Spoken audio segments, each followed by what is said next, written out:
అమరావతి ప్రాంత ప్రజానీకానికే కాదు, మొత్తం కోస్తా ఆంధ్ర ప్రజానీకానికి రవాణా పరంగా అభివృద్ధి విషయంలో మాత్రం ఆ ప్రాంత జీవనాడిగా నిలవనున్నటువంటి అమరావతి ఔటర్ రింగ్ రోడ్ నిర్మాణానికి సంబంధించి అడుగులు వేగంగా జరుగుతూ ఉన్నాయి.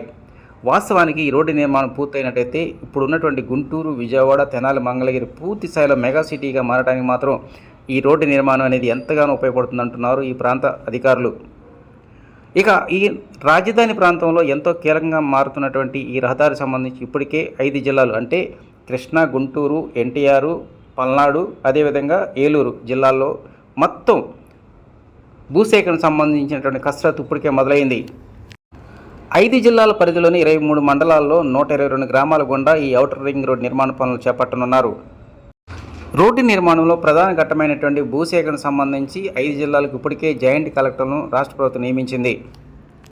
ఈ రోడ్డు నిర్మాణానికి కావాల్సినటువంటి భూసేకరణకు సంబంధించి డ్రోన్ ద్వారా జాతీయ రహదారుల సంస్థ NHAI అధికారులు ఇప్పటికే డ్రోన్ సర్వే పూర్తి చేశారు.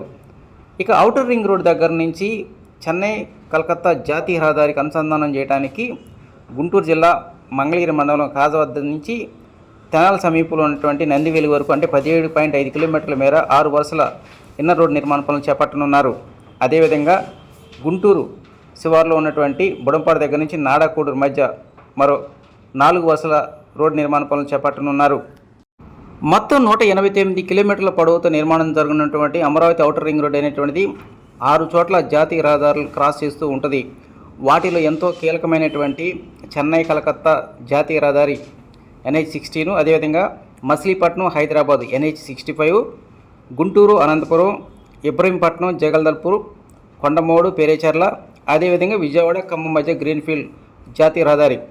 ఈ 6 చోట్ల ఔటర్ రింగ్ రోడ్డుతో ఈ రహదారులను కలపనున్నారు. ఈ రోడ్డు నిర్మాణానికి సంబంధించి రాజధాని ప్రాంత ప్రజానీకం మాత్రం ఎంతో ఆసక్తిగా ఎదురు చూస్తూ ఉన్నారు. ఈ రోడ్డు నిర్మాణం ఓ కొలిక్కి వచ్చినట్లయితే తమ యొక్క భూములు బంగారు భూములుగా మారతాయని రైతాంగం ఒకవైపు, ఉపాధి అదేవిధంగా వ్యాపార అభివృద్ధి బాగా జరుగుతుందని యువత, వ్యాపారస్తులు మాత్రం సర్వత్రా ఎదురు చూస్తూ ఉన్నారు.